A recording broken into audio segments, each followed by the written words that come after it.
electronic signaling devices. The agenda for today's hearing is located in the council chamber lobby. Staff reports and maps for the City Planning Commission hearings will be available online approximately 1 week prior to the public hearing. To access this information, log on to www.norfolk.gov/planning/. If you wish to speak on an item on today's agenda, you must fill out a request form with a staff member located in the council chamber lobby. We normally hear the items in the order in which they are listed on the agenda. The Planning Department staff will introduce each item by stating the type and purpose of the application and the location of the property. A staff member will deliver a presentation on each item, followed by a recommendation on each application to be considered at this hearing. Following the staff presentation, the commission will hear from the proponents and then from the opponents, if there are any. Anyone who has signed in to speak will be called by the chair. That person should approach the podium, state their name and mailing address. The speaker should speak directly to the commission and not to the audience. Remarks will be limited to 3 minutes each. However, the applicant's time will not be limited. After all proponents and opponents have been heard, the commission will allow rebuttal first from proponents, then opponents. Total time for rebuttals are limited to 5 minutes each. At the conclusion of the hearing on each item and after considering all information presented, the commission will take action on the matter. Action on each matter by the commission will be to recommend approval or denial by a majority vote. The statement of the motion in the affirmative by a member of the staff is a matter of voting procedure and in no way indicates the recommendation of the staff or consensus of the commission. Following the action by the commission on the matter, a written recommendation will be made to City Council, except for those applications where the decision of the Planning Commission is final. Anyone who attends the commission public hearing for a specific item will be notified by the City Clerk's office of the date on which the City Council will consider the application. Susan, will you call the roll? Sure. Mr. Pendleton? Here. Dr. Van? Here. Mr. Wells? Here. Mr. Young? Mr. Bateman? Here. And Ms. Sutter? Here. Seems like we're all here and ready to go. Okay. All right, So let's- we've got two items from the Architectural Review Board. The first one is 201 East Brambleton Avenue. It's the Chrysler Hall Complex Improvements. Good afternoon, Commissioners. So this item is a design review item. At its Monday meeting, the ARB voted to recommend approval to you all as presented with the condition that details worked out with Virginia Department of Historic Resources be returned to the Architectural Review Board for review and approval. This project includes interior and exterior alterations. The project is subject to rehabilitation tax credits. The exterior changes include construction of a new loading dock at the rear of the building and a terrace along East Charlotte Street. As you can see here, this new terrace will include an ADA accessible ramp to provide access to the plaza in the Scope Arena. This demolition plan shows where the new loading dock will be. It will accommodate up to 4 trucks and trailers for productions at the venue. This elevation shows you the new canopy that will cover that area. And changes to the rest of the building envelope are limited to the replacement of the curtain wall system. There will be some cleaning of masonry as well. The curtain wall will remain in place on the upper stories and on the first floor of the primary elevation. The curtain wall on the first floor for the north and south elevations only will be expanded outward to provide additional space in the lobbies. The roof will also be replaced with a similar membrane roof. Materials are compatible with what is there, and bird-safe glass is under consideration but not currently proposed. These elevations show you what the revised storefront systems will look like, as well as some views from St. Paul's. So staff is recommending approval, the ARB is recommending approval, and I can answer any other questions that you may have. Any questions? The motion is to recommend approval as presented, subject to any changes that are made through DHR would have to come back through you all. Mr. Pendleton? Yes. Ms. Van? Yes. Mr. Wells? Yes. Mr. Young? Yes. Mr. Bateman? Aye. And Ms. Sudderth? Aye. We'll make that recommendation. Thank you. Okay, and then 200 Park Avenue, the casino. So this item was previously approved under a development certificate, subject to several conditions. Amongst those were certain items that needed to come back to Architectural Review Board and to Planning Commission for further details. At its meeting on Monday, the ARB voted unanimously to recommend approval with the following conditions. That 1, the exterior building lighting return with a sample of the color-changing light. 2, an additional rendering from the south side of the building at night lit to understand the impacts from across the river. 3, an update be provided to staff regarding the height of the bird-safe glass. And 4, that the aesthetic reveal and deflection joint in the EFS panels be the same width. The applicant is here to provide any additional information and to walk you through any renderings. But I can answer any questions from staff's perspective.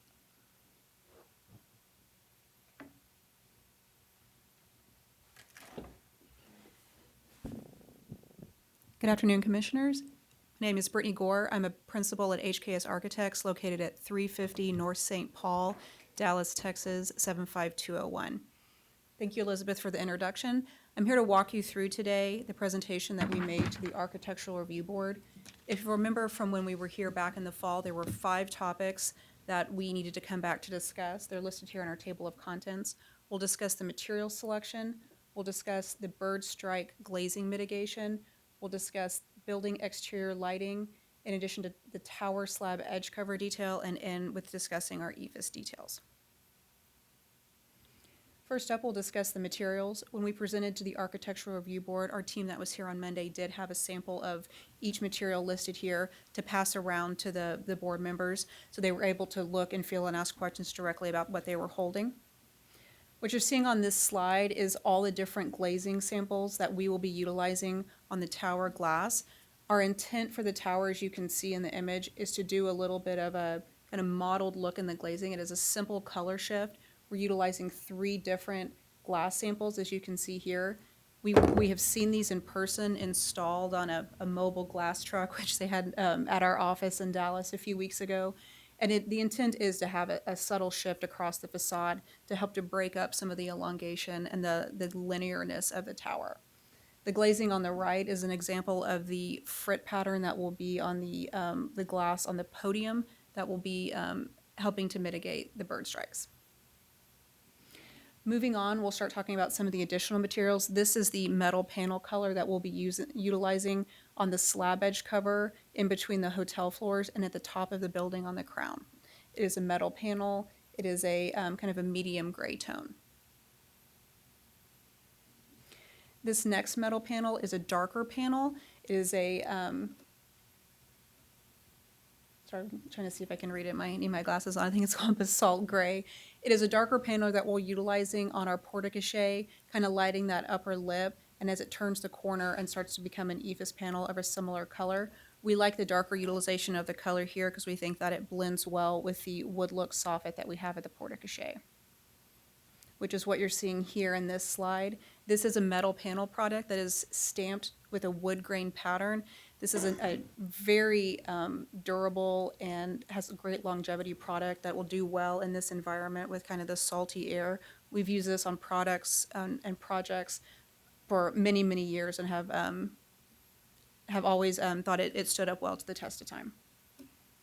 As we move on to discuss the parking garage screen, as we've spoken to in the past, what's really nice about this screen is it's adding a nice kind of facade to the parking garage.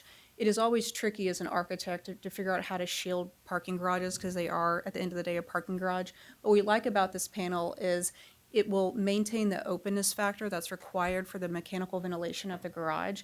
But when you're looking at it from different vantage points, it has different kind of solid and negative effects. So the way that we're orienting this is when you're driving up to the property, it does have a more solid appearance. But if you were to turn around like towards the river and look back, it does have more of an open appearance. So we are utilizing it in a way so that when people are approaching the property from Park Avenue, that it is, again, creating a nice kind of solid facade on the garage. Moving on to discuss the various tones of EVIS that we have on the project. This is a view of the west facade from the ballpark at right about the first base side. We are utilizing a darker EVIS panel here, and we'll get into the panelization of the EVIS in a few slides, but you are getting a feel for the battleship gray color that we're utilizing here on the west facade.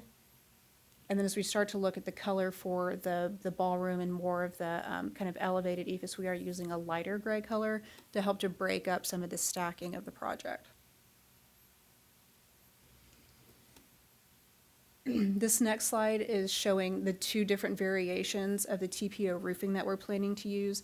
On some of these larger projects where we do have larger expanses of roof that could potentially be viewed from a hotel guest room, we do like to use a two-tone product. They'll basically lay the white down and they'll come back and weld the gray on top of the white. What it does, it helps to break up the kind of solid white sheet that it could be, and it also helps to mitigate when the roofs do get dirty. It helps to mitigate some of the aesthetic on the roof itself when you're looking down on it. This is what we're using for the windscreen up on the level 4 amenity deck. If you'll remember from our floor plan, we have a pool bar up here, and we also have a green lawn event space.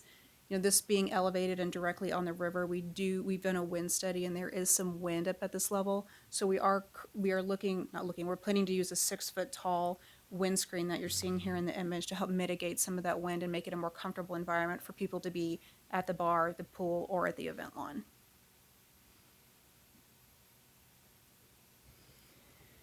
This is a good segue into speaking of our bird strike glass, because that windscreen will be included in this conversation. So the American Bird Conservancy defines the kind of high strike zone for bird strikes on buildings to be the first 40 feet of a project from not existing grade, but from where our finished grade is. So from our finished grade up, it actually hits right at that top point of the windscreen. So in the subsequent slides, we'll show you what we're planning to frit, but this is an example of what we are using on the project. It's a dot frit, 2 inches apart. We're planning to use a gray color. Birds can see all the colors, so the color is not necessarily an issue for what birds can or can't see. They can see all colors, but they will be able to see our glass. It'll mitigate bird strikes, and we really feel like this is being a good neighbor and really meeting the spirit of what we've been asked to do. These are some diagrams that are indicating where that 40-foot line is. You can see it in the dash blue right at the top of the windscreen, and we've highlighted in red dash where the glass is on the building that we're planning to use this frit on. You can see that it hits right at the top of that windscreen. This is the south facade facing the Elizabeth River Trail. And my next slide is the west facade that faces the ballpark. And we don't have the entire west facade, but we will frit that entire windscreen as it goes down in front of the event lawn, since it's at that 40-foot line. The next few slides will talk about our building exterior lighting. This is an overview. You can see we're planning to use just static white lighting versus some RGB colored lighting. We'll start on the lower left on the parking garage.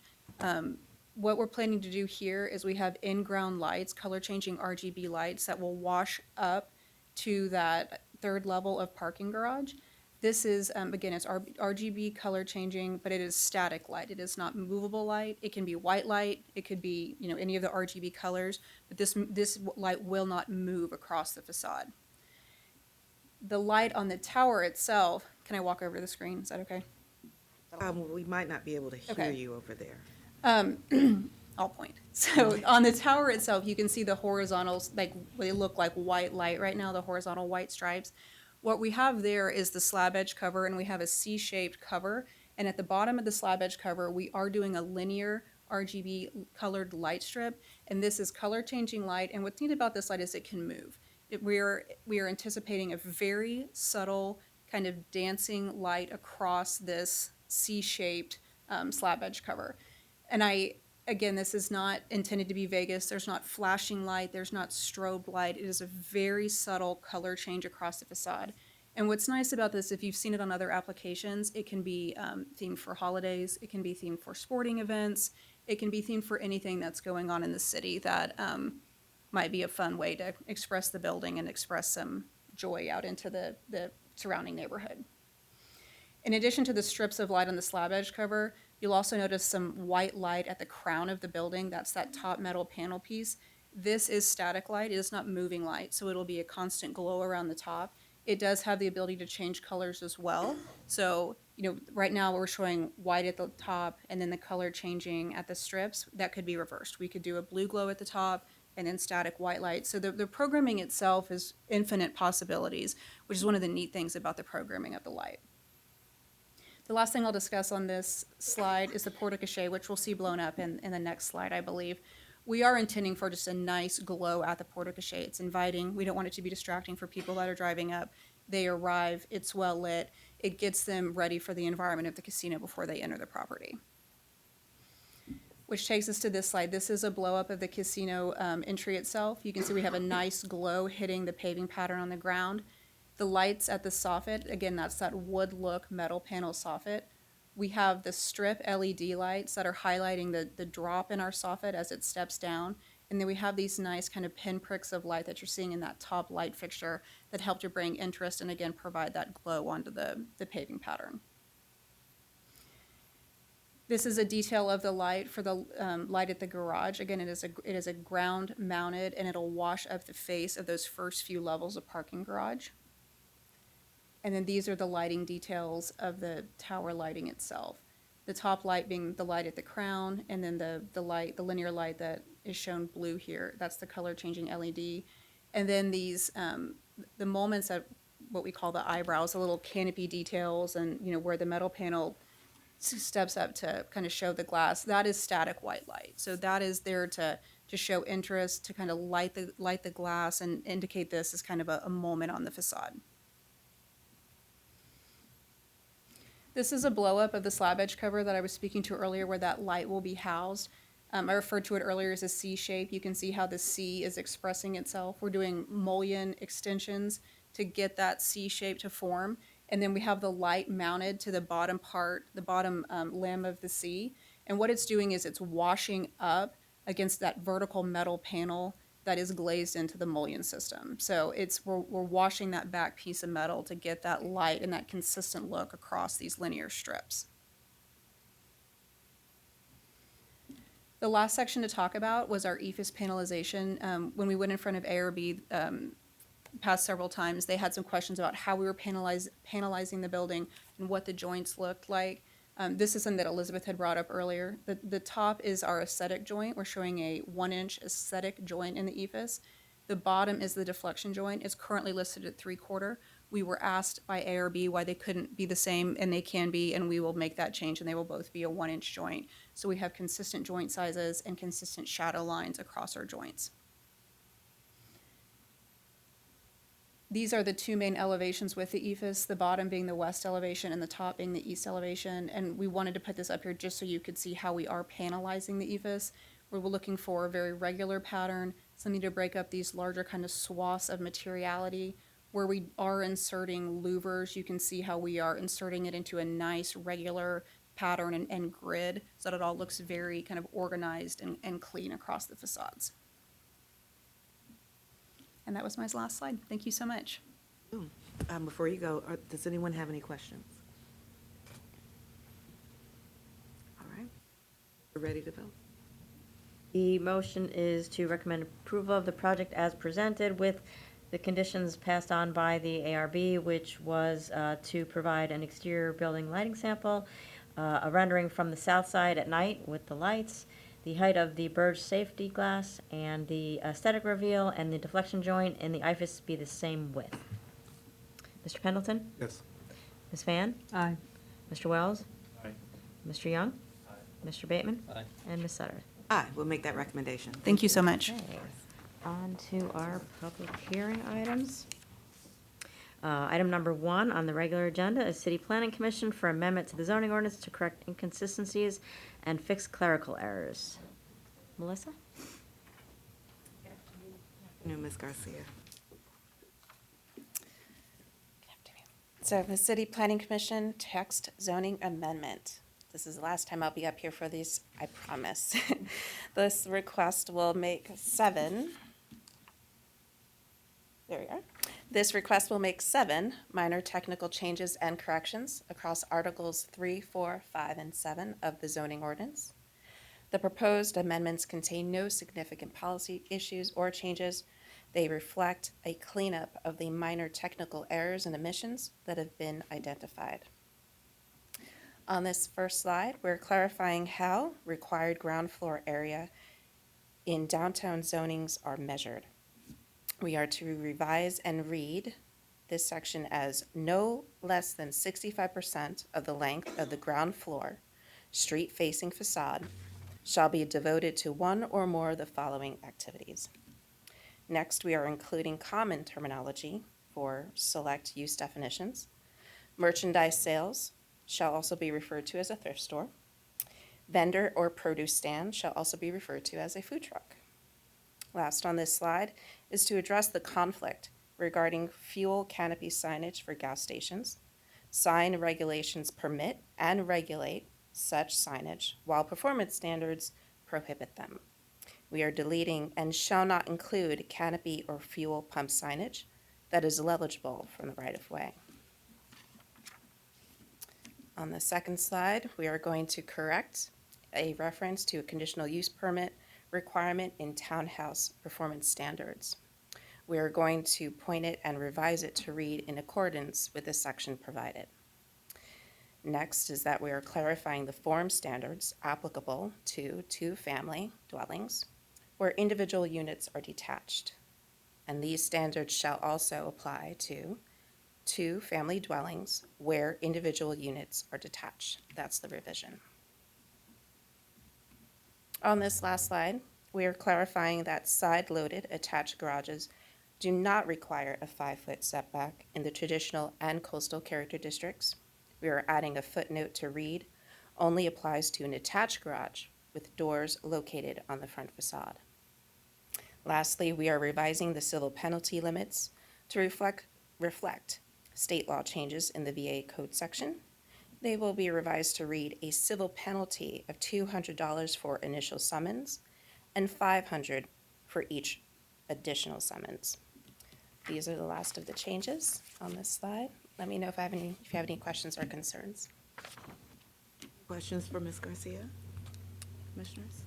So we're ready to vote. Thank you very much. The motion is to recommend approval of the amendment to the zoning ordinance. Mr. Pendleton? Aye. Ms. Van? Aye. Mr. Wells? Aye. Mr. Young? Mr. Bateman? And Ms. Sutter. Aye, we'll make that recommendation. Thank you.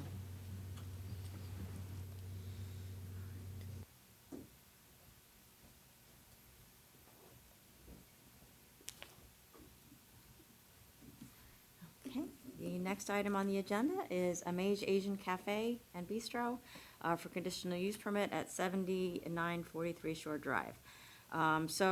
This site is located on the northwest corner of Caliente Street and Shore Drive. It is an existing restaurant. They have been there for about a year. They would now like to add alcoholic beverages for sale. It is consistent with Plan Norfolk 2030, which designates the site as commercial. The site is zoned CC, which is community commercial, and any establishment that would like to sell alcohol past the hours of 5 o'clock is required to get a conditional use permit, and a conditional use permit is allowed in the CC district. This is a photo of the building, and they actually, that front portion is a house. Someone is living there. That is not the restaurant. The restaurant sits directly behind that. And they are proposing hours from 11 o'clock a.m. till 9:30 p.m., so very limited, 7 days a week. And the total occupancy is 67. And then this is the floor plan. You can see they have two nice outdoor dining space, and then you can see their indoor space as well. And staff is recommending approval of the request. They have been there for a year without any issues. They have very limited hours. It has been a restaurant there forever, so we're not introducing anything really new to the community. We do have support from the Civic League, so for those reasons, staff is recommending approval. Any questions? Questions for Susan? Okay, thank you. We do have two folks signed up to speak. Both of them signed up as applicants. I am going to try really, really hard to pronounce it well. Suankamal. Would you like to add anything to what Susan shared with us? No, thank you for coming out. All right. Awesome, thank you very much. Any questions for Ms. Suanka Mall? No? Okay, awesome, thank you. The other applicant, Silawarthana, maybe? Okay, any questions for either of the applicants? All right, anything you would like to share? Awesome, thank you for coming out. All right, I think we might be ready to vote.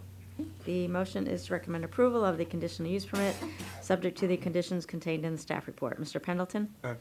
Ms. Van? Aye. Mr. Wells? Aye. Mr. Young? Mr. Bateman? Aye.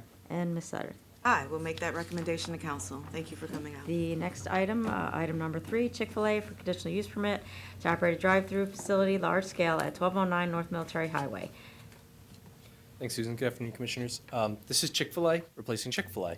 On the west side of North Military Highway, north of the Lowry Road Military Highway intersection.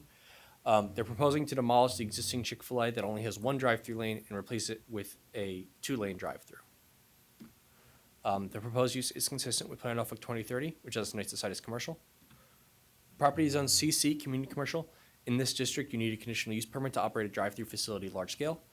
And again, they're proposing to demolish the existing building and drive-through, reconfigure the site to have 2 lanes of a 2-lane drive-through and a 5,400 square foot building. So here's how the site looks right now. All that landscaping in the front will remain, if not be enhanced. And their hours of operation for the drive-through will be 5 a.m. until 10:30 p.m. Monday through Saturday. They close on Sundays. Here you can see the layout here. So you see the building, instead of being vertically perpendicular to a military highway, it's now parallel. And there's no access directly from military highway for vehicles. So all that will be internal. They're not subdividing out this property, which would require additional landscaping. But this, as a new building, this project will be going through site plan review as well. So there might be some little tweaks, but it's mostly all figured out with, except for like some landscaping issues. Staff is recommending approval. The use lines with Plan Norfolk 2030. It was Chick-fil-A before. It's going to be Chick-fil-A again. The addition of the second drive-through lane still complies with all the performance standard in the zoning district. And the hours of operation are 5 a.m. to 10:30 p.m. Monday through Saturday. Thank you. Any questions for Rob, Commissioners? No? All right, thank you. I do have an applicant signed up to speak, Mr. Sheffield. Could you please start with your name and your mailing address? Good afternoon. Stuart Sheffield, 5701 Monumental Avenue, Richmond, Virginia, 23226. Appreciate the Commission's time this afternoon. I am here to simply state that I am the civil engineer on the project in support of the application, joined by Mr. Juan Ortiz, who's the owner-operator of that Chick-fil-A, and appreciate staff's help in getting to this point, and we are available for questions. So thank you for your time. Commissioners, any questions for Mr. Sheffield? None? Awesome. Thank you for Thank you. coming out, Mr. Sheffield. Susan, I think we're ready to vote.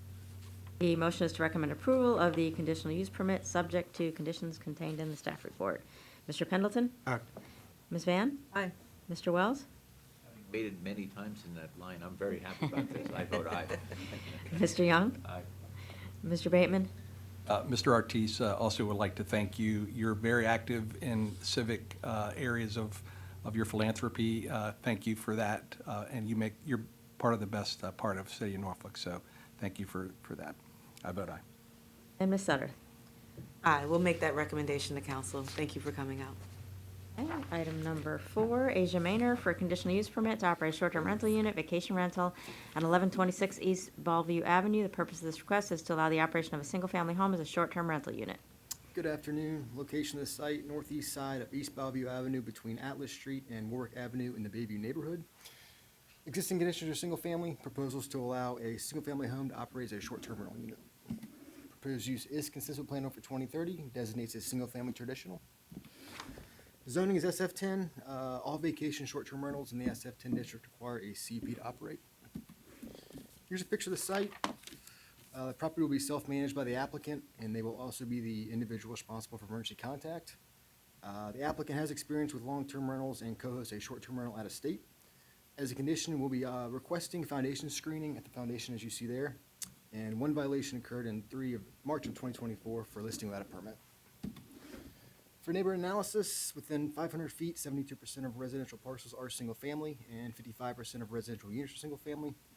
If approved, 5% of residential parcels and 4% of residential units within 500 feet will be short-term rentals. Staff recommends approval, subject to conditions of the staff report, and this will have a 2-year expiration. Any questions? Questions for Andrew? All right, thank you. I don't have a form where anyone signed up to speak on this agenda item. Is anyone here that would like to speak on it? Okay, all right, Susan, go to vote.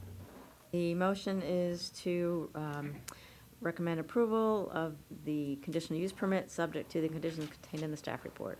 Mr. Pendleton? Aye. Ms. Van? Mr. Wells? Aye. Mr. Young? Mr. Bateman? Aye. And Ms. Sutter. Aye, we'll make that recommendation to council. Okay, on to new business. The first one is to initiate a text amendment to the Norfolk zoning ordinance to modify home occupation regulations.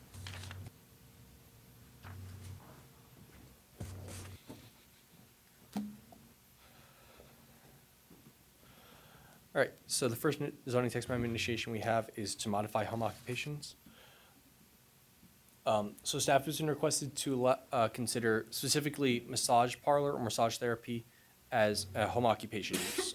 During a meeting back in December, we asked commission if you guys wanted us to consider any other home occupation uses, and you guys said yes, so we explored some of those as we've been reviewing this and preparing the zoning text amendment for you. Some home occupation is currently an accessory use defined as an occupation conducted in a dwelling unit.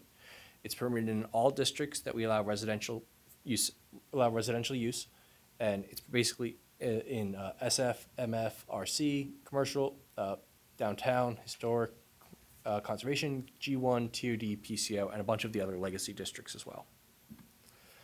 The performance standards include some stuff to minimize the impact of the use on the neighborhood.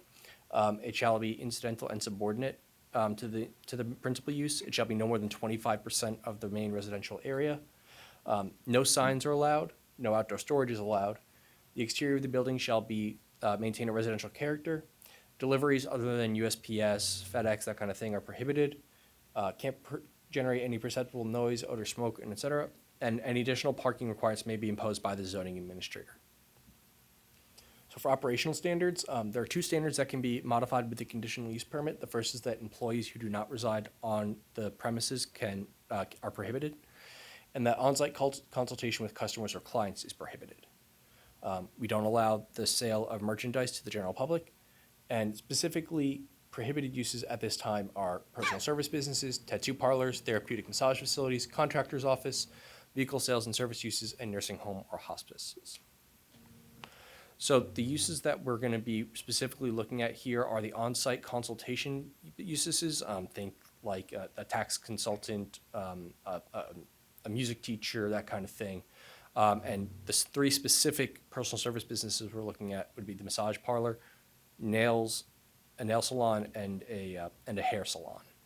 So those are the three uses that we feel of those that list are ones that we should be looking at. Our current thought is that we're going to be making them available by right. One of the conditions we would include in that, though, would that be the use would be by appointment only.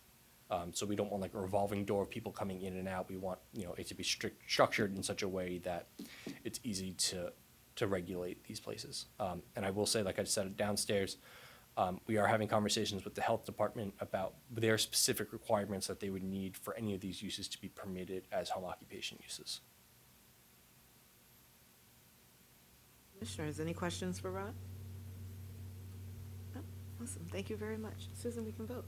Okay, so the motion is to initiate this text amendment. Mr. Pendleton? Aye. Ms. Van? Aye. Mr. Wells? Aye. Mr. Young? Aye. Mr. Bateman? Aye. And Ms. Sutter.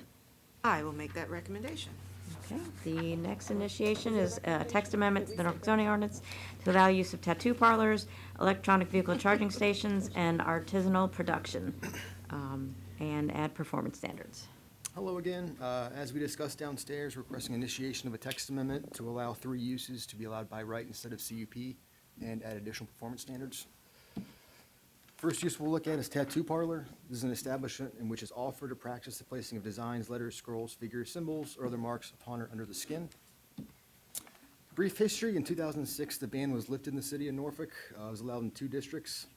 2016, it was amended again to be allowed in 2 more districts, or I'm sorry, to replace 2 districts. And then distance buffers were eliminated. Really haven't had any problems with tattoo parlors in the past several years. Current regulations, currently allowed by CEP and CC, CR, all downtown districts except DSP, light industrial, and the 21st Street and College Avenue PCOs. Performance standards must comply with Chapter 43.1 of the City Code, and there's also state regulations for the individual artist and the place of business.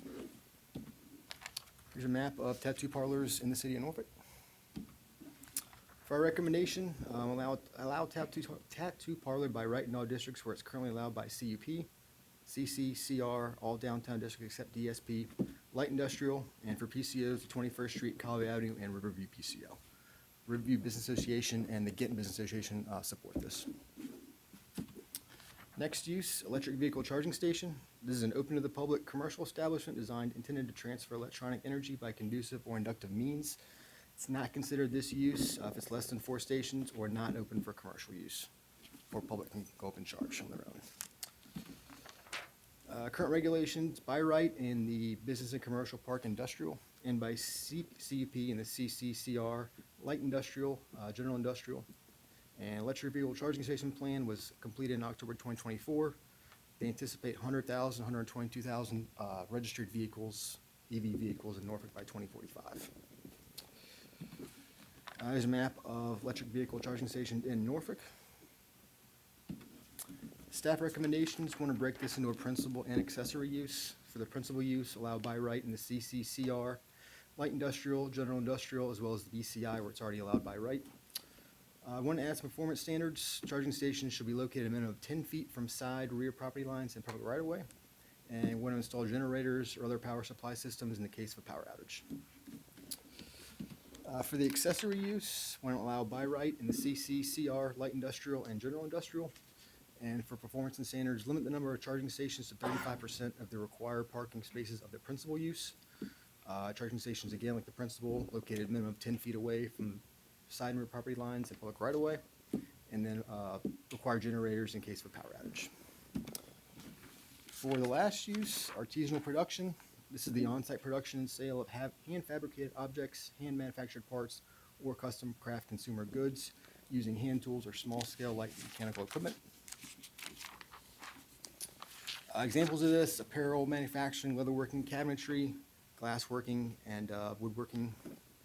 One key note is requires 15% of gross floor area for on-site sales or service. Current regulations, this is allowed by right in all downtown districts except DSP. So we're not removing a CUP here, we're just allowing it to be by right in more places.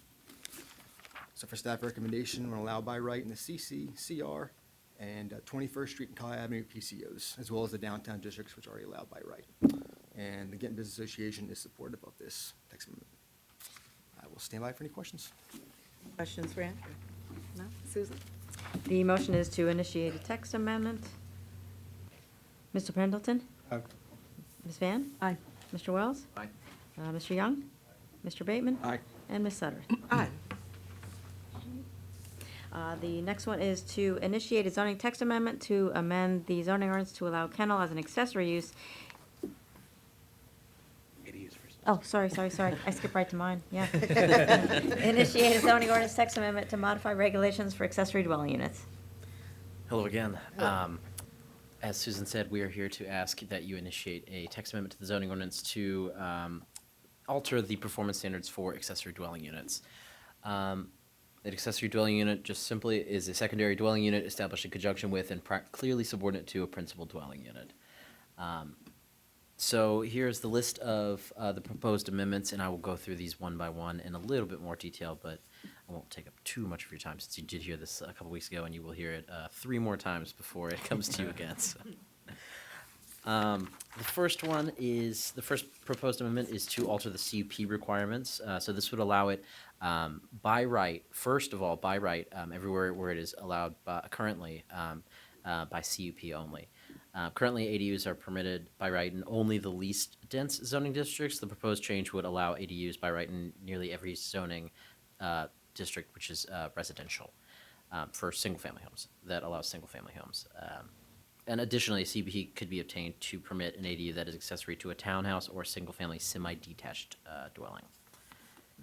Next, the proposed amendments would change the requirements or alter the conforming lot requirements that exist currently. The proposed change would allow a non-standard or undersized lot to request a conditional use permit to have an ADU if it doesn't meet some of the minimum lot requirements like size or width. And additionally, a CUP could be approved to get an ADU accessory to a townhouse or single-family semi-detached dwelling. Next, we would alter the maximum size that an ADU is permitted to be.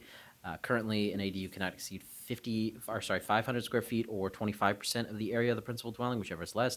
We would like to change that to be to say an ADU shall not exceed 800 square feet in area or 50% of the area of the principal dwelling, whichever is less.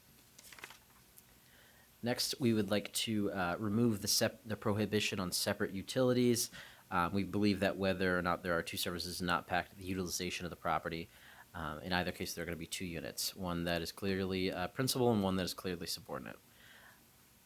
Next, we would like to remove the shared driveway requirement. It's very limiting to already developed properties, particularly ones that are set a little closer to the street and already have an existing driveway and an existing garage on the front of it. Again, doesn't impact the utilization of the property, and if we already have requirements on the number and maximum width of driveways, and none of that would change. And then finally, we would like to modify or remove the additional parking requirements. Currently, one additional off-street parking space is required for an accessory dwelling unit. But the proposed change would say that the additional parking space is not required, but the single-family home would have to meet its minimum required parking spaces. And again, that's a little tough to read, but that's the new body of text that would exist after these changes. And with that, I stand by for any questions. Questions, Ross? Thank you. We're ready to vote? Okay, the motion is to initiate the text amendment. Mr. Pendleton? Aye. Ms. Van? Aye. Mr. Wells? Aye. Mr. Young? Mr. Bateman? Aye. And Ms. Sutterth? Aye. Okay, now mine. So to initiate a zoning ordinance text amendment to amend the zoning ordinance to allow kennel as an accessory use in the PCO 21st Street and Colley Avenue PCO by conditional use permit.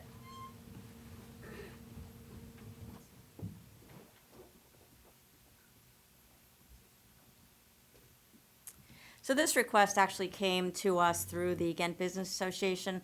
They had a business approach them that wanted to do a doggy daycare, and as an accessory to that, they want to do a kennel, so they want to have animals stay overnight. We looked at their use table for that PCO, and the use wasn't allowed, either as a principal or an accessory. They had discussion, and it was their request that the PCO 21st and Colley be amended to allow a kennel by conditional use permit as an accessory use. They had some concerns with it being a primary use, but they felt like it would be a really good match and a fit as an accessory use in both of the PCOs, the 21st and the Colley. Any questions? Okay.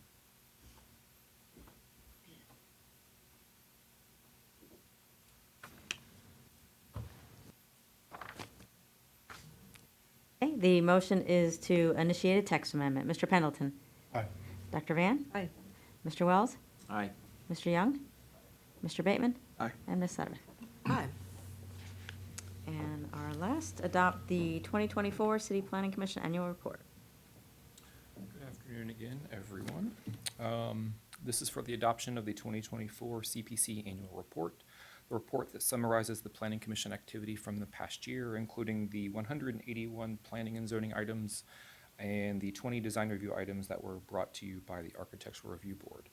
The report also provides an overview of construction and permitting from the previous year, along with a preview of the Planning Department's work programs for 2024 and 2025.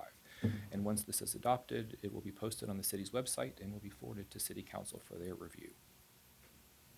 Any questions? Any question? Thank you. Awesome, thank you.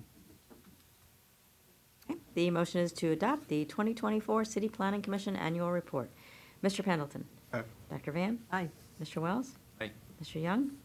Mr. Bateman? Aye. And Ms. Sutterth? Aye. I think that's it. I'm just going to check in, Mr. Melita. Nothing further, Madam Chair. Nothing further, Mr. Tahan.